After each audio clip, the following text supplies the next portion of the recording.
마음을 정돈하시고 묵상하심으로 주일 예배를 시작하도록 하겠습니다.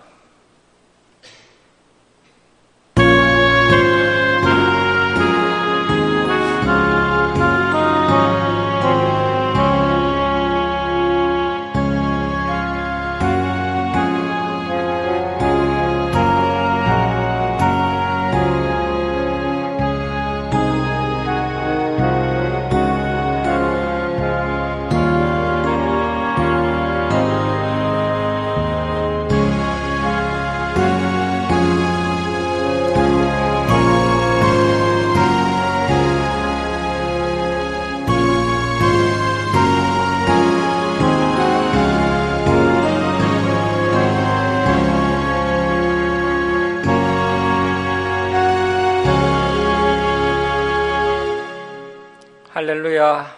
여호와의 종들아 찬양하라. 여호와의 이름을 찬양하라. 해 돋는 데에서부터 해 지는 데까지 여호와의 이름이 찬양을 받으시리로다. 여호와는 모든 나라보다 높으시며 그의 영광은 하늘보다 높으시도다. 하나님은 영이시니 예배하는 자가 영과 진리로 예배할지니라. 아멘. 사랑의 하나님 아버지, 거룩한 주일 주님 전으로 불러주시고 하나님께 예배드릴 수 있도록 인도해 주시니 감사드립니다. 저희들이 온 우주 만물의 주인이신 창조주 하나님을 찬송하고 경배하오니 저희들의 예배를 기뻐 받아 주옵소서. 저희들이 하나님의 생명의 말씀을 통해 새 힘을 공급받는 귀한 은혜의 시간 되게 하여 주옵소서. 감사드리며 우리를 구원하여 주신 예수님의 이름으로 기도드립니다. 아멘. 일어서셔서 28장 찬송 드리겠습니다.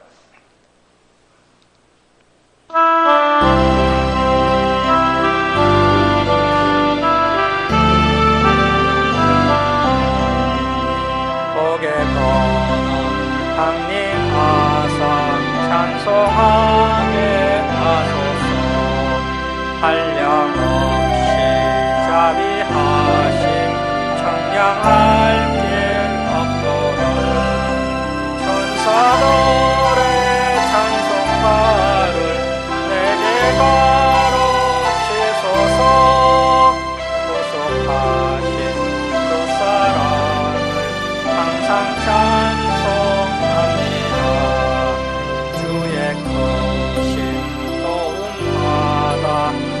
때까지 왔으니 이와 같이 천국에도 이르기를 바라네. 하나님의 품을 떠나 죄에 빠진 우리를 예수님은 하시려고 보혈 걸려주셨네. 은혜 받고 일생 빚진 자들이 주의 은혜 사슬 대사 나를 주께 내소서.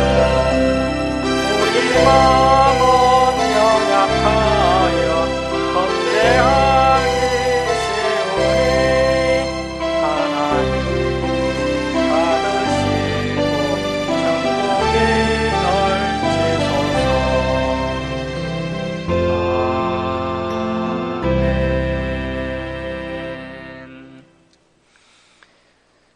성시교독 45번 시편 103편입니다. 내 영혼아 여호와를 송축하라.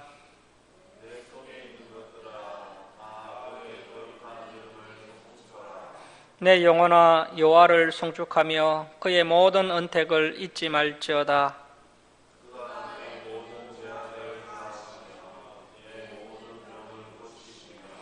내 생명을 파멸해서 속량하시고 인자 긍휼로 간을 씌우시며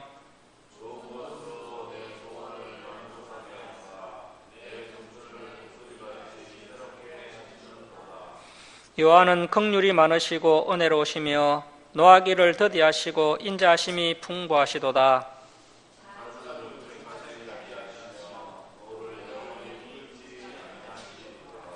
우리의 죄를 따라 우리를 처벌하지는 아니하시며 우리의 죄악을 따라 우리에게 그래도 갚지는 아니하셨으니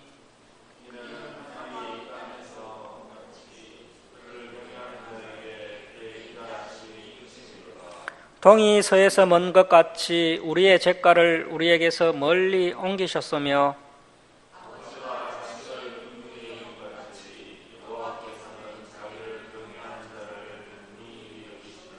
함께 읽겠습니다. 이는 그가 우리의 체질을 아시며 우리가 단지 먼지뿐임을 기억하심이로다. 아멘. 사도신경으로 신앙 고백 드리겠습니다.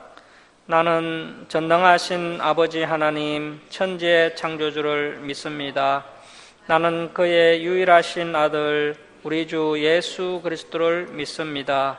그는 성령으로 잉태되어 동정녀 마리아에게 나시고 본디오 빌라도에게 고난을 받아 십자가에 못 박혀 죽으시고 장사된 지 사흘 만에 죽은 자 가운데서 다시 살아나셨으며 하늘에 오르시어 전능하신 아버지 하나님 우편에 앉아 계시다가 거기로부터 살아있는 자와 죽은 자를 심판하러 오십니다. 나는 성령을 믿으며 거룩한 공교회와 성도의 교제와 죄를 용서받는 것과 몸의 부활과 영생을 믿습니다. 아멘. 성경 말씀은 이사야 62장 4절에서 7절입니다. 우리 교독하겠습니다. 다시는 너를 버림받은 자라 부르지 아니하며 다시는 내 땅을 항무지라 부르지 아니하고 오직 너를 헤시바라 하며 내 땅을 뷸라라 하리니 이는 여호와께서 너를 기뻐하실 것이며 내 땅이 결혼한 것처럼 될 것임이라.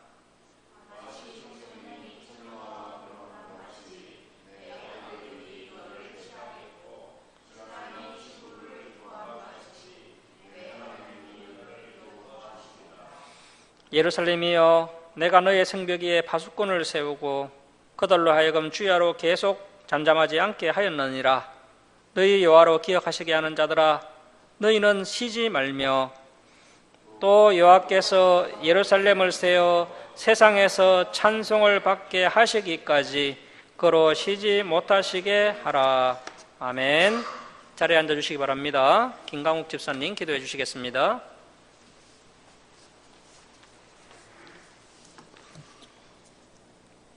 기도하시겠습니다. 하나님 아버지 감사합니다. 한 주간도 저희를 사랑으로 먹이시고 지켜주셔서 하나님 전에 나와 예배드리게 하심을 감사와 찬송과 영광을 올려드립니다. 이 시간 우리의 예배를 기뻐 받아주시고 하나님의 말씀을 바르게 보는 눈과 듣는 귀와 깨닫는 마음을 주셔서 하나님의 말씀을 통하여 하나님의 심정을 알아가며 우리의 인격과 삶이 그리스도인답게 변화되고 성숙해지는 복된 시간 되게 하여 주시옵소서. 육신의 연약함을 핑계로 하나님이 원하시는 삶을 살지 못하고 우리의 짧은 지혜를 의지하며 어리석게 살아왔음을 고백합니다. 하나님을 사랑한다고 하면서도 세상 것을 사랑하였고 내 자신을 사랑하며 쾌락을 사랑하였음을 고백합니다. 저의 모든 죄악을 용서하여 주시고 다시금 새로운 마음으로 하나님의 은혜에 감사하며 저희의 신앙이 날마다 자라나게 하시고 온전히 우리 주 하나님만 바라보며 영광 올려드리는 삶을 사는 저희 김천 주사랑교회 성도들 되게 하여 주시옵소서. 시험과 환난으로 또는 영육 간의 병든 몸과 마음의 상처들도 치료하여 주옵시고 연약하고 부족한 우리 심령들이 어떠한 시련과 고난이 닥칠지라도 말씀 위에 굳건히 서서 용기와 믿음을 지킬 수 있도록 은혜 베풀어 주시옵소서. 오늘 말씀을 증거하실 주의 사자에게도 영육 간에 강건하게 하옵시고 힘든 여건 속에서도 참된 진리를 전하기 위해 애쓰시는 그 마음을 주님 기억하여 주시옵소서. 마치는 시간까지 우리 주님 홀로 영광 받아주실 줄 믿사오며 거룩하신 예수님의 이름으로 기도드립니다. 아멘.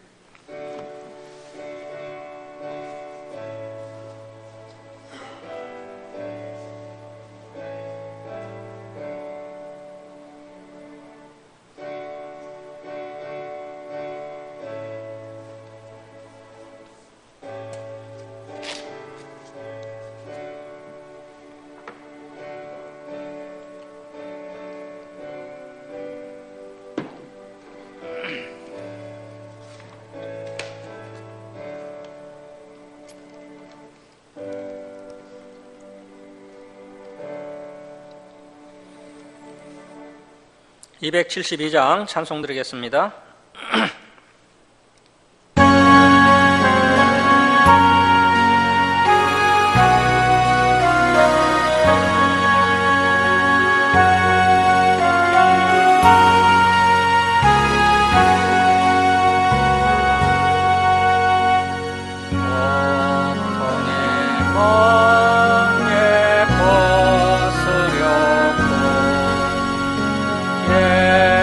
예수께로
예, 할렐루야, 반갑습니다. 너희 파수꾼들은 쉬지 말라라는 제목으로 하나님 말씀 함께 나누겠습니다. 오늘은 이사야 61장과 62장을 살펴보겠습니다. 이사야 61장 1절에서 3절까지는 메시아가 행할 구원 사역을 예언해 주고 있습니다. 이 말씀은 예수님께서 자신의 사역에 직접 적용하시면서 자신을 통해 성취된 말씀임을 직접 전가하시는 것을 볼 수 있습니다. 자, 이사야 61장 1절 말씀 보십시오. 주 여호와의 영이 내게 내리셨으니. 마태복음 3장 16절을 보시면 예수님께서 세례 요한에게 세례를 받으실 때 이 말씀이 정확히 성취가 되게 됩니다. 우리 마태복음 3장 16절 한번 보시겠습니다. 예수께서 세례를 받으시고 물에서 올라오실새 하늘이 열리고 하나님의 성령이 비둘기같이 내려 자기 이에 임하심을 보시더니. 자, 이렇게 성경은 성자 하나님의 사역이 성령 하나님께서 함께 하시는 사역임을 분명히 밝히고 있습니다. 예수님의 사역이 독자적인 사역이 아니라 성부 하나님의 사역임을 분명히 밝히고 있는 것이죠. 그래서 실제로 예수님께서 이 땅에 오셔서 늘 성령님과 함께 하셨고 늘 성령님을 따라 활동을 하셨습니다. 우리 예수님은 가장 성령 충만한 분이셨습니다. 자, 다시 이사야 61장 1절을 보시면 그 초림주 메시아의 구원 사역을 통해 놀라운 혜택을 받게 될 사람들이 있는데요. 그들이 바로 가난한 자, 또 마음이 상한 자들입니다. 자, 이사야 61장 1절 상반절을 계속 보십시오. 이는 여호와께서 내게 기름을 부어사 가난한 자에게 아름다운 소식을 전하게 하려 하심이라. 자, 여기서 이 가난한 자는 영적으로 그리고 또 육적으로 가난한 자들을 의미하고요. 또 겸손한, 마음이 겸손한 자를 의미하기도 합니다. 예수님의 대표적인 사역은 진리를 가르치는 사역이었는데 가난한 자, 겸손한 자에게 진리를 가르치는 사역을 하게 될 것임을 예언해주고 있습니다. 예수님께서 출임하셔서 진리를 가르치실 때 그 진리를 받아들인 사람은 당시 사회에서 소외를 당하고 있는 가난하고 약한 사람들이 대부분이었습니다. 그래서 이 말씀이 예수님을 통해 성취가 되었습니다. 자, 1절 하반절 계속 보십시오. 나를 보내사 마음이 상한 자를 고치며 포로된 자에게 자유를, 갇힌 자에게 노임을 선포하며. 자, 여기서 이 마음이 상한 자는 그 마태복음 5장에 나오는 그 애통하는 자와 같은 의미입니다. 그리고 이사야 57장 15절에 통회하는 자와도 같은 의미가 되겠습니다.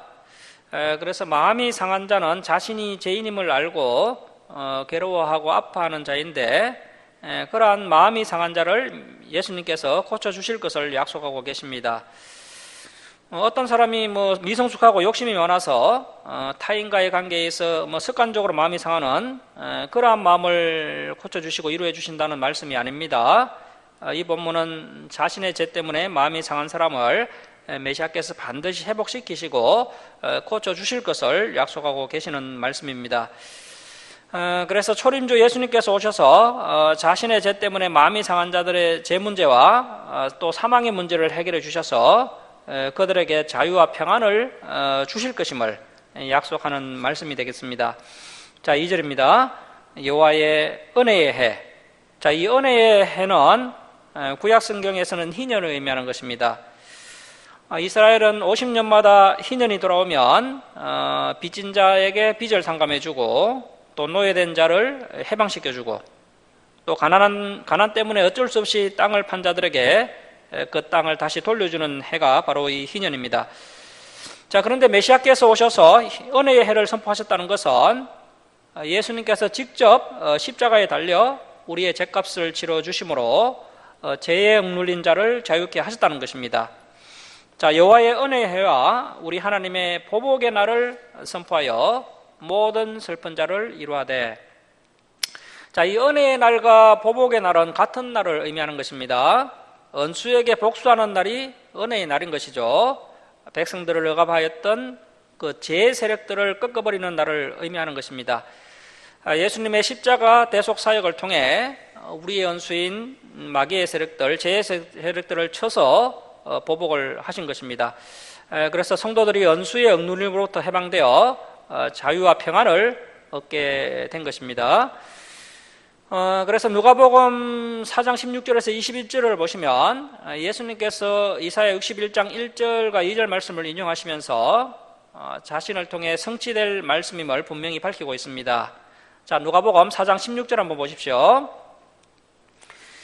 예수께서 그 자라나신 곳 나사렛에 이르사 안식일에 늘 하시던 대로 해당에 들어가사 성경을 읽으려고 서심해 선지자 이사야의 글을 들이거늘 책을 펴서 이렇게 기록된 데를 찾으시니 곧 주의 성령이 내게 임하셨으니 이는 가난한 자에게 복음을 전하게 하시려고 내게 기름을 부으시고 나를 보내사 포로된 자에게 자유를 눈먼 자에게 다시 보게 함을 전파하며 눌린 자를 자유롭게 하고 주의 은혜의 해를 전파하게 하려 하심이라 하였더라. 책을 덮어 그 맡은 자에게 주시고 앉으시니 해당에 있는 자들이 다 주목하여 보더라. 이에 예수께서 그들에게 말씀하시되 이 글이 오늘 너희 귀에 응하였느니라 하시니. 자, 이렇게 예수님을 통해 이사야의 예언이 분명하게 성취된 것을 우리는 확인할 수가 있습니다. 자, 이제 3절은 메시아께서 오시면 가난한 자, 마음이 상한 자에게 은혜의 날이 되게 되는데 그 은혜의 날에 마음이 상한 자에게 놀라운 일들이 일어나게 될 것을 말씀하고 있습니다. 특별히 3절은 세 가지를 약속하고 있습니다. 영광이 절망을 대신하게 될 것이고 기쁨이 슬픔을 대신하게 될 것이며 찬송이 근심을 대신하게 될 것을 약속해 주고 있습니다. 자, 3절 말씀 보십시오.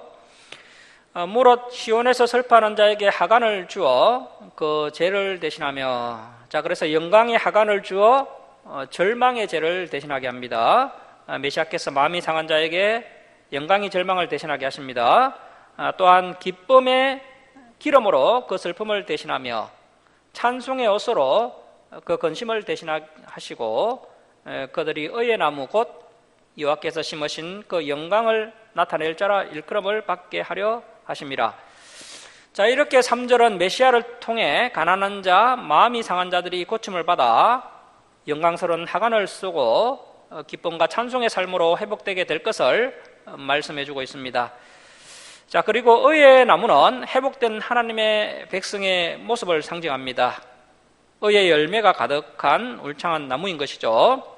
자, 그래서 영광을 나타낼 자가 바로 의의 열매가 가득한 울창한 나무, 즉 회복된 성도들입니다.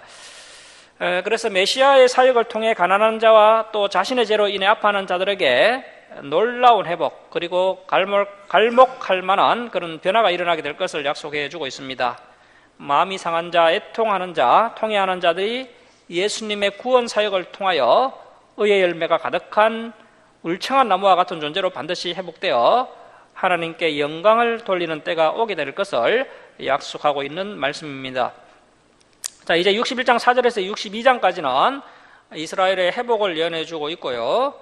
이것은 또 오늘날 우리 교회의 어떤 부흥과 또 앞으로 또 더 나아가서 영원한 하나님 나라가 돌아가게 될 것을 예언해 주는 그런 말씀이 되겠습니다. 자, 4절 말씀 보십시오. 그들은 오래 항폐하였던 곳을 다시 쌓을 것이며 옛부터 무너진 곳을 다시 일으킬 것이며 항폐한 성읍 곧 대대로 무너져 있던 것들을 중수할 것이며. 자, 그래서 바벨론 포로에서 귀환한 백성들이 성벽을 쌓고 성전을 재건하는 그러한 회복의 때가 임하게 된다는 말씀인데요. 또한 이것은 또 신약 시대에는 예수 그리스도의 구속 사역을 통해 새 생명을 얻은 하나님의 백성들이 교회를 세우고 또 항폐한 사람들의 심령을 세울 것을 예언하는 말씀이 되기도 합니다. 자, 5절 말씀 보십시오.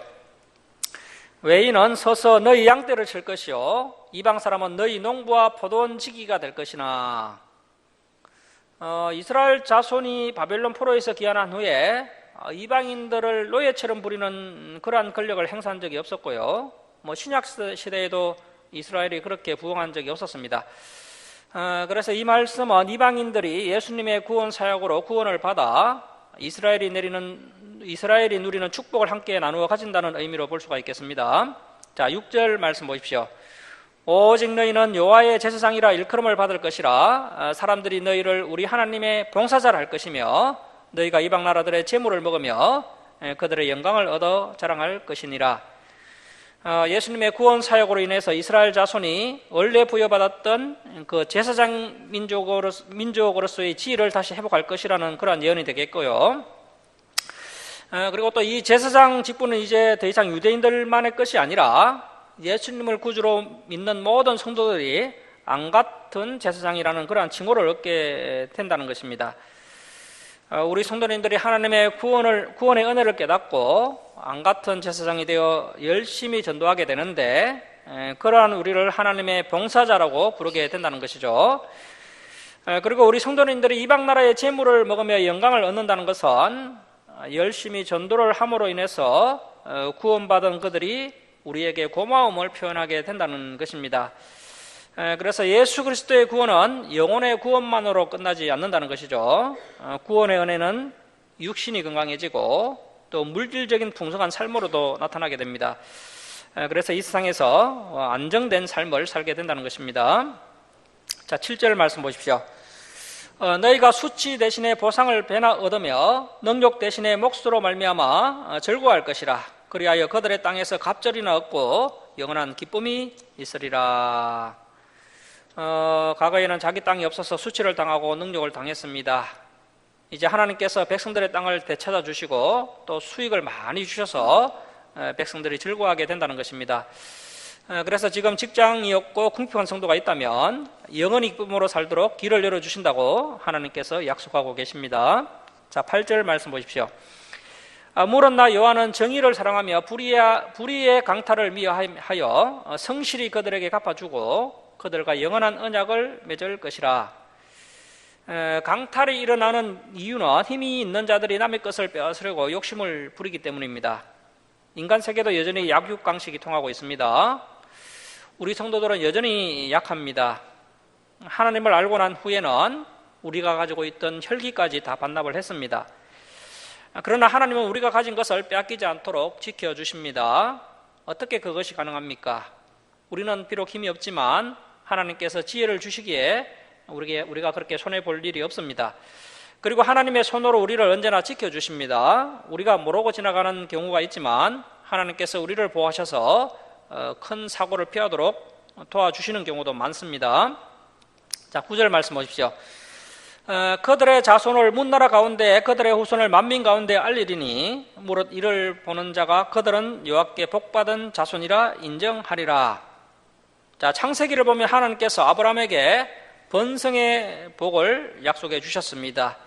예수님을 믿는 모든 성도들은 믿음의 조상 아브라함의 후손이 되었기 때문에 아브라함에게 약속하신 복이 우리에게도 그대로 임하게 되는 것입니다. 자, 10절입니다.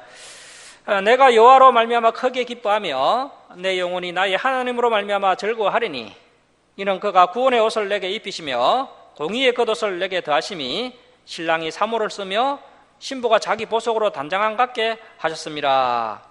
자, 하나님은 우리가 완전히 구원받은 사람이라는 표시로 구원의 옷을 입혀주십니다. 이 옷이 없으면 아무도 하나님께 기도할 수 없고 또 천국에 들어갈 수도 없습니다.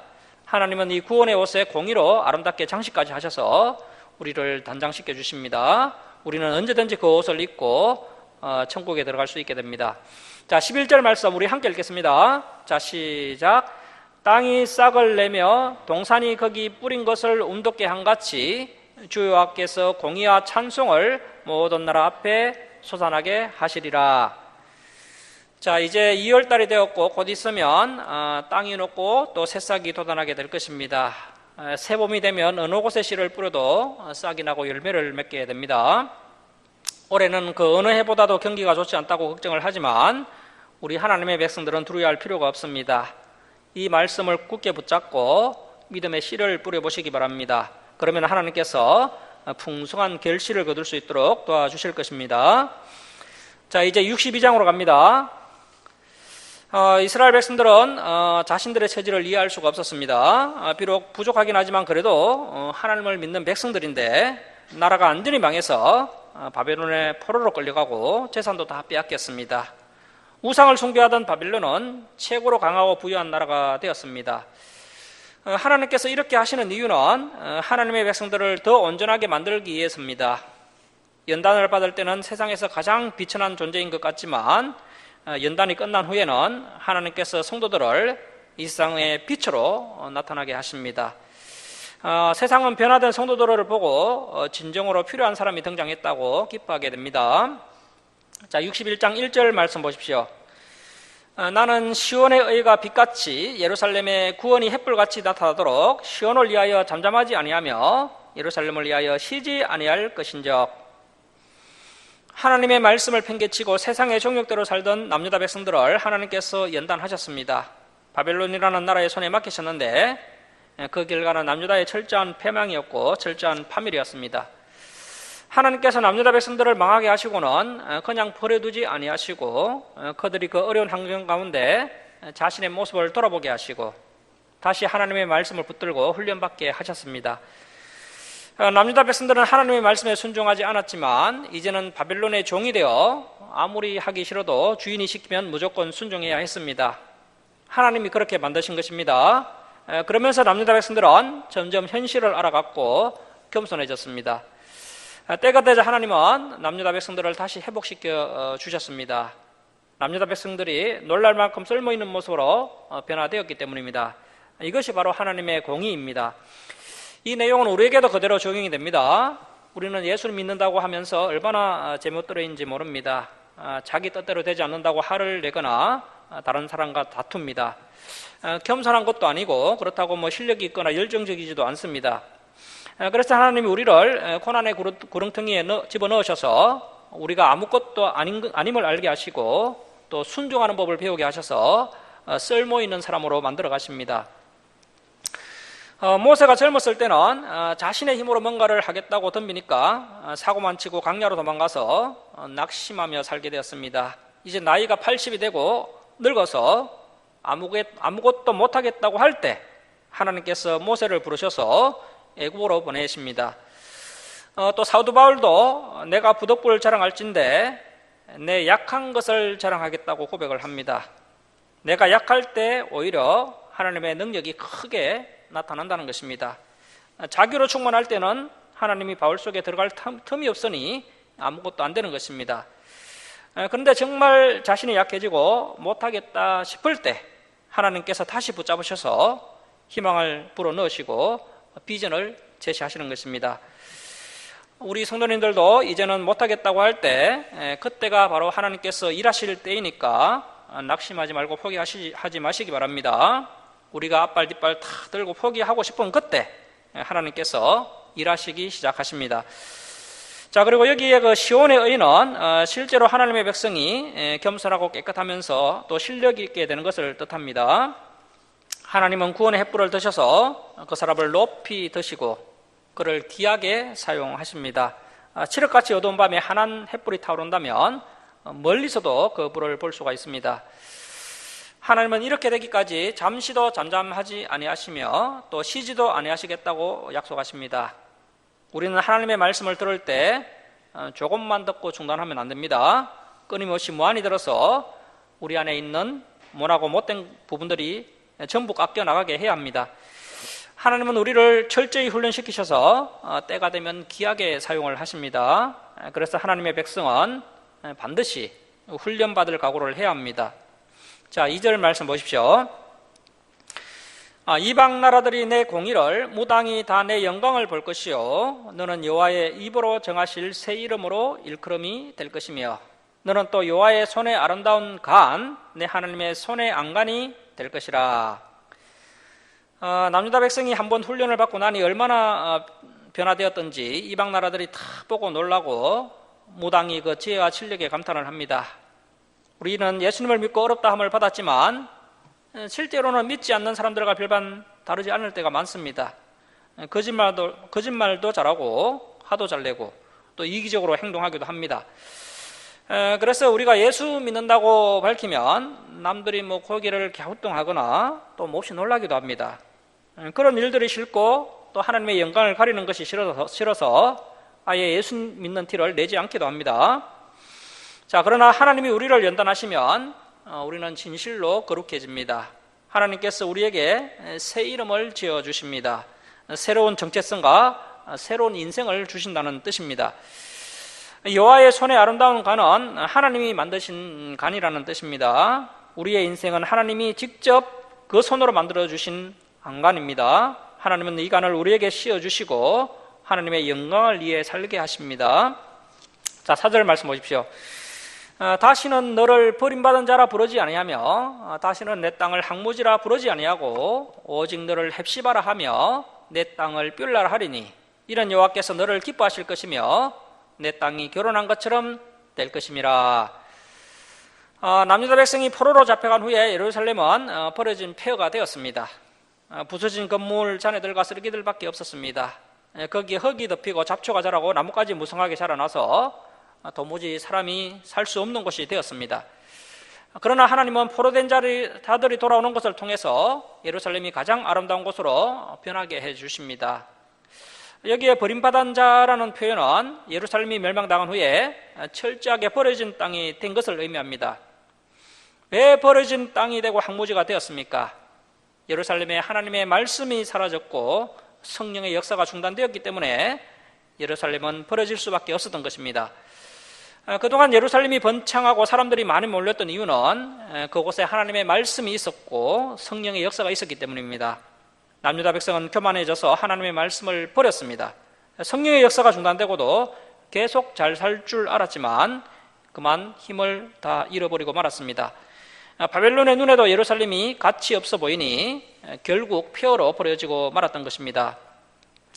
남유다 백성이 바벨론에서 하나님의 말씀의 가치를 깨닫자 거기서 부흥이 일어났습니다. 곧 바벨론에서 풀려나 예루살렘으로 다시 돌아와서 하나님의 성전을 재건하게 되었습니다. 하나님은 아직 남유다 백성들이 예루살렘에 도착도 하지 않았는데 이미 하나님의 복이 임하여 그 땅이 아름답게 변하게 될 것이라고 약속하십니다. 그 새 이름이 헵시바와 뷸라입니다. 헵시바라는 이름은 히사기야 때 그 앙비의 이름이기도 합니다. 그 헵시바의 뜻은 내 기쁨이 너에게 있다라는 뜻입니다.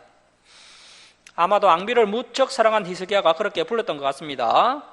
앙비라는 지 자체로도 참으로 존귀한데 앙이 걷도록 사랑해준다면 앙비는 얼마나 행복하겠습니까? 그리고 뷸라는 결혼한 자라는 의미입니다. 이제 막 결혼했다는 것입니다. 이제 막 결혼한 신혼부부는 혼자 사는 사람과는 다릅니다. 이들은 서로 의지하며 아름다운 장래를 꿈꿉니다.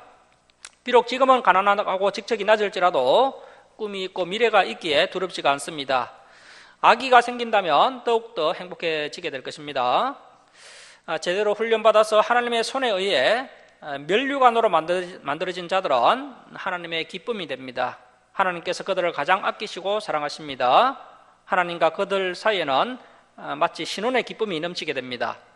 자, 5절 말씀 보십시오. 마치 청년이 처녀와 결혼한 같이 내 아들들이 너를 취하겠고 신랑이 신부를 기뻐한 같이 내 하나님이 너를 기뻐하시리라. 뷸라는 서로 관심이 없는 늙은 부부의 사랑이 아닙니다. 청년이 처녀와 결혼한 것 같다고 말씀합니다. 신혼여행에서 막 돌아온 젊은 신부부는 마치 아침 이슬 같습니다. 예루살렘이 뷸라의 땅이 된다는 의미는 이곳에 하나님의 은혜가 회복되고 성령의 능력이 임해서 모든 사람들이 새 신랑과 새 신부처럼 아름답게 변한다는 뜻입니다. 누구든지 그곳에 머무르면 신랑 신부가 됩니다. 그 이유가 무엇입니까? 하나님의 성령이 우리를 안전한 새 사람으로 변화시키시기 때문입니다. 이 뷸라의 땅은 오늘날 신약 시대의 성도들을 의미합니다. 교회 안에는 신랑 신부만 오는 것이 아니라 노인들도 있고 아이들도 있고 또 장년들도 있습니다. 그러나 우리가 하나님의 은혜를 받으면 모두 새 신랑 새 신부가 됩니다. 연령을 초월하여 하나님과의 신혼을 경험하게 되는 것입니다. 처음 교회에 나올 때 어떤 성도들은 완전히 탈진해서 오기도 하고요. 또 험한 세상에서 방황하고 죄를 짓고 상처받아서 또 만신창이의 모습으로 오기도 합니다. 사랑을 잃어버렸고 배신당했으며 또 부모에게 버림받은 사람들도 있습니다. 또 사업에도 실패했고 결혼에도 실패했으며 아무도 받아주지 않는 그러한 인생들도 있습니다. 그런데 교회에 와서 하나님의 말씀을 듣는 중에 하나님이 불러주십니다. 나의 헵시바야, 내 기쁨이 오직 너에게 있단다. 이 세상의 헛된 영광을 쫓다가 낙심하고 절망해서 하나님을 찾아왔더니 하나님이 그동안 끈질기게 나를 기다리고 계셨고 나에게 대하여 꿈을 꾸고 계셨다고 말씀하고 계십니다. 그때 하나님은 내가 있는 그곳을 뷸라의 땅으로 변하게 해 주십니다. 즉 내 모든 생활이 신혼집으로 변하게 되는 것입니다. 새 집으로 이사가면 벽지도 새로 바르고 커튼도 예쁘게 바꾸어 달고 가전제품도 새 것으로 바꾸듯이 하나님은 이전과는 달리 내 삶을 아름답게 바꾸어 주십니다. 진정으로 부흥의 역사가 일어나는 곳은 하나님의 말씀이 있고 또 성령의 역사가 나타나는 곳입니다. 그곳이 가장 아름다운 뷸라의 땅입니다. 이 세상에 좋은 직장이나 높은 자리가 아닙니다. 돈을 많이 버는 사업장이 아닙니다. 하나님의 말씀이 있는 그곳이 바로 뷸라의 땅인 것입니다. 자, 6절 말씀 보십시오. 예루살렘이여, 내가 너희의 성벽 위에 파수꾼을 세우고 그들로 하여금 주야로 계속 잠잠하지 않게 하였느니라. 너희 여호와로 기억하시게 하는 자들아, 너희는 쉬지 말며. 하나님은 새로 세워질 예루살렘 성벽 위에 파수꾼을 세우십니다. 이 파수꾼은 주야로 쉬지 않고 외칩니다. 원래 파수꾼은 적들이 쳐들어오면 백성을 깨어 적을 물리치게 하는 일을 합니다. 그런데 예루살렘 성벽 위에 있는 파수꾼은 적이 쳐들어올 때만 소리치는 것이 아니라 주야로 잠잠하지 않고 소리를 칩니다. 파수꾼이 맡은 사명이 무엇입니까? 두 가지로 설명할 수 있습니다. 하나는 너희 여호와로 기억하시게 하는 사명입니다.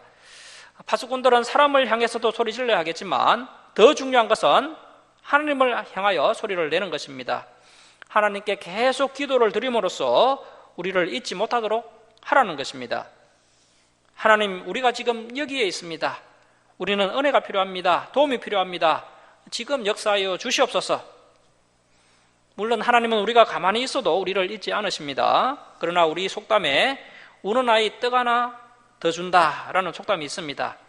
간절히 원하거나 적극적으로 요구하는 사람에게 무엇인가를 더 주게 마련인 것입니다. 사실 하나님은 우리가 기도하지 않아도 필요한 것들을 채워주십니다. 그러나 진짜 중요한 성령의 역사와 부흥의 역사는 기도를 해야만 주십니다. 그래서 하나님의 파수꾼과 성도들은 하나님께 기도하는 일을 쉬어서는 안 됩니다. 하나님으로 하여금 항상 우리를 기억하시게 해야 합니다. 기도할수록 우리는 더욱 하나님과 가까워지고 더욱 소중한 사람이 됩니다. 이 성벽 위에 있는 파수꾼은 원래 하나님의 선지자들이었습니다. 그들은 언제나 하나님의 말씀을 외쳐서 주의 백성이 하나님 앞에 깨어있게 했습니다. 백성이 하나님의 말씀을 소홀히 여기면 어김없이 적들이 쳐들어왔습니다. 선지자들은 적들이 쳐들어오는 것도 봐야 하지만 백성들이 깨어있게 하는 것도 중요한 사역이었습니다. 파수꾼의 또 한 가지 사명은 하나님에 대한 찬송이 중단되지 않게 하는 것입니다. 자, 7절 말씀 보십시오. 또 여호와께서 예루살렘을 세워 세상에서 찬송을 받게 하시기까지 그로 쉬지 못하시게 하라.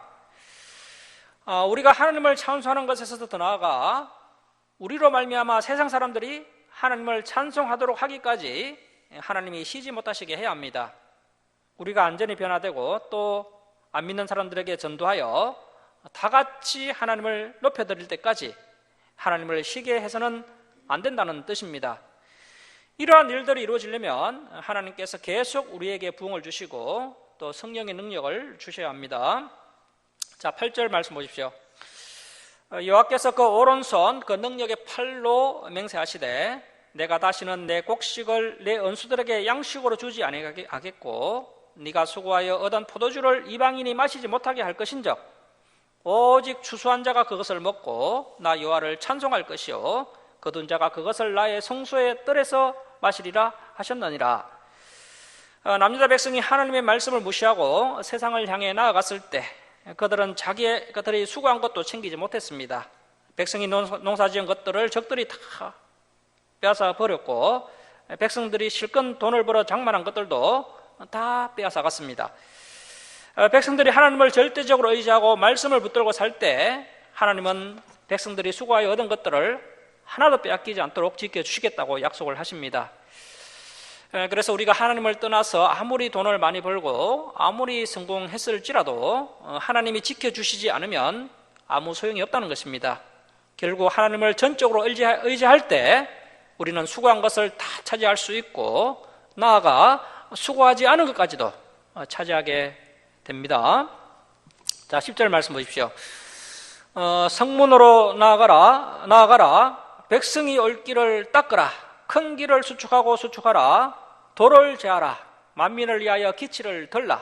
여호와께서 땅끝까지 선포하시되 너희는 딸 시온에게 이르라. 보라, 내 구원이 이르렀느니라. 보라, 상급이 그에게 있고 부흥이 그 앞에 있느니라 하셨느니라. 자, 성문으로 나아가라는 것은 하나님께 나아가는 것을 주저하지 말라는 뜻입니다. 나아가라고 두 번이나 반복하는 것은 계속 끝까지 나아가라고 독려를 하는 것입니다. 하나님은 우리가 돌아올 줄 아시고 길을 닦아 준비하시고 방해될 만한 돌들도 다 치우시고 큰 길도 보수해 두셨습니다. 그러니 하나님이 우리를 말씀으로 부르실 때 전혀 걱정하지 말고 하나님께 나아가기만 하면 됩니다. 우리가 하나님께 나아가면 상급도 주시고 보응도 주십니다. 상급은 우리가 고생하고 수고한 것을 하나님이 다 알아주시는 것입니다. 보응은 우리가 하나님께 오기에 잃어버렸던 것들을 하나님께서 다 갚아주신다는 뜻입니다. 그래서 우리가 예수님을 믿고 잃어버리거나 손해본 것은 사실 손해가 아닙니다. 하나님은 상급을 주시고 또 보응을 해주시는데 그것도 수십 배, 수백 배로 갚아주실 것입니다. 자, 12절 말씀 우리 함께 읽겠습니다. 자, 시작. 사람들이 너를 일컬어 거룩한 백성이라 여호와께서 구속하신 자라 하겠고 또 너를 일컬어 찾은 바 된 자요 버림받지 아니한 성읍이라 하리라. 자, 우리가 하나님의 소유된 백성이요 영원히 버림을 받지 아니리라고 세상 사람들이 인정을 해준다는 뜻입니다. 예전에 우리는 거룩하지 못한 자들이었고 이방인의 인질들이었으며 버림받아 아무도 찾지 않는 자들이었습니다. 아무 소망이 없었는데 하나님이 우리를 찾아내셨고 우리를 건져주셨으며 하나님의 거룩한 자로 만들어주셨습니다. 자, 말씀을 마치겠습니다. 사랑하는 성도 여러분, 예수님의 은혜로 우리가 지금 있는 이곳이 뷸라의 땅이 되었습니다. 우리는 하나님의 진리를 먼저 깨달은 파수꾼들입니다. 그러므로 하나님이 쉬지 못하시도록 잠잠하지 말고 주야로 기도함으로 하나님의 은혜가 회복되고 또 성령의 능력이 임하는 우리 김천주 수랑교와 또 저와 여러분이 다 되시길 주님의 이름으로 축원합니다. 자, 기도하겠습니다. 사랑의 하나님 아버지, 이사야 61장과 62장 말씀을 통해 하나님의 귀한 뜻을 알게 하시니 감사드립니다. 이사야가 예언한 대로 예수님께서 십자가 대속사역을 통해 우리의 원수인 죄의 세력들을 쳐서 보복해 주시고 원수의 억눌림으로부터 해방되어서 자유와 평안을 얻게 하시니 감사드립니다. 하나님 아버지, 가장 절망적일 그때가 하나님께서 일하실 때임을 믿고 더욱더 하나님을 의지하며 말씀을 굳게 붙들고 믿음의 길로 나아가는 성도들 되기를 소원합니다. 하나님 아버지, 저희들은 하나님의 진리를 먼저 깨달은 파수꾼임을 믿고 하나님이 쉬지 못하시도록 잠잠하지 말고 주야로 기도하는 성도들이 되게 하여 주옵소서.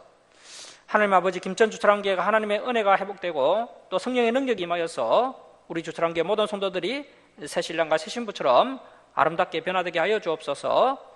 저희들로 하여금 안 믿는 사람들이 하나님을 믿고 하나님을 찬송하게 하는 존귀한 하나님의 백성들이 되게 하여 주옵소서. 감사드리며 우리를 구원하여 주신 예수님의 이름으로 기도드립니다. 아멘. 280장 찬송 드리고 봉헌 드리겠습니다.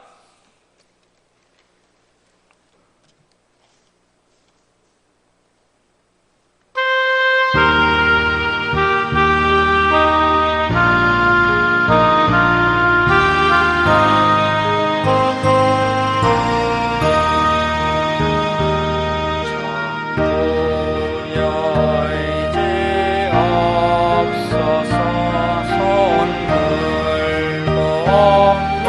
옵니다.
권능 받아서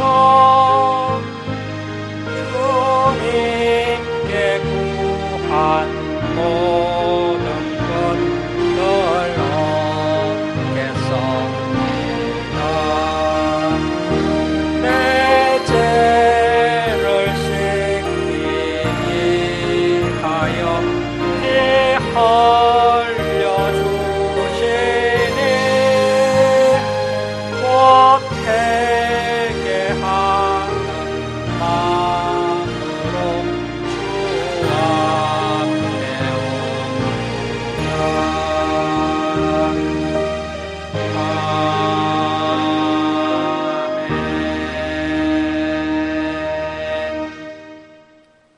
봉헌 드리겠습니다. 11조 예물 올려드립니다. 또 생일 감사헌금 올려드립니다. 그리고 하나님 은혜에 감사합니다 하면서 범사에 감사합니다 하면서 하나님께 감사헌금 올려드립니다. 그리고 주정금 올려드립니다. 기도하겠습니다. 사랑의 하나님 아버지, 한량없는 은혜와 사랑에 감사드립니다. 죄악 가운데 멸망당할 저희들을 독생자 예수 그리스도의 보혈로 구원하여 주시고 날마다 또 저희들의 삶 가운데 감사 기쁨이 넘치도록 은혜 베풀어 주시니 감사합니다. 하나님, 오늘 또 이렇게 필요를 따라 채워주심을 감사하며 하나님께 예물 올리는 주님의 백성들 그 가정에 감사 기쁨이 넘쳐나게 하여 주옵시고 또 간과하는 기도 제목 주님께서 응답하여 주시옵소서. 또 주님께서 부족한 것도 아시오니 또 풍성하게 또 복되게 몇 배로 몇십 배로 주님 풍성하게 갚아 주시옵소서.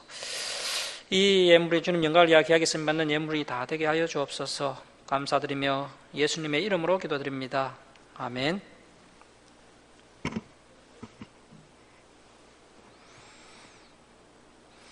예, 교회 소식 전하겠습니다. 오늘 우리 주사랑교회 예배 참석하신 우리 성도님들 주님의 이름으로 축복하고 환영합니다. 1층 식당 식사 차가 준비되어 있으니 드시고 돌아가시기 바랍니다. 우리 김동욱 집사님이 그 독감에 걸리셨다고 어제 전화가 왔던데요. 잘 빨리 회복되도록 기도해 주시기 바랍니다.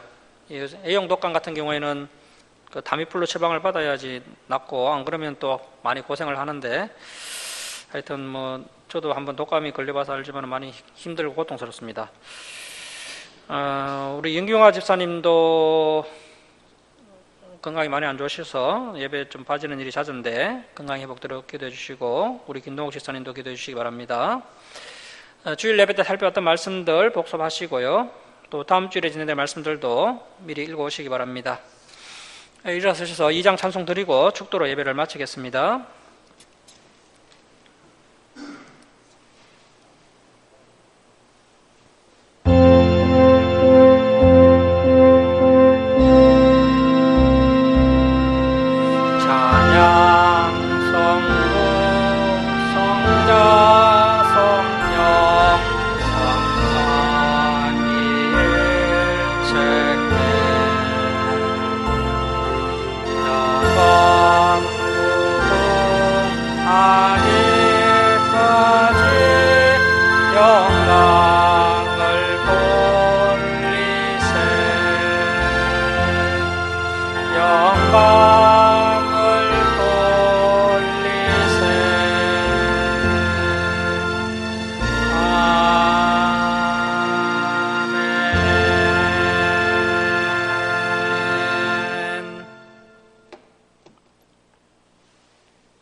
이제는 우리 주 예수 그리스도의 은혜와 하나님 아버지의 무한하신 사랑하심과 성령님의 감화감동하심과 교통하심이 하나님의 진리를 먼저 깨달은 파수꾼으로서 잠잠하지 말고 주야로 기도함으로 하나님의 은혜가 회복되고 성령의 능력이 임하는 사랑하는 김천 주사랑교회 성도들 머리에와 이 땅의 모든 교회에 이제로부터 영원토록 함께 있을지어다. 아멘.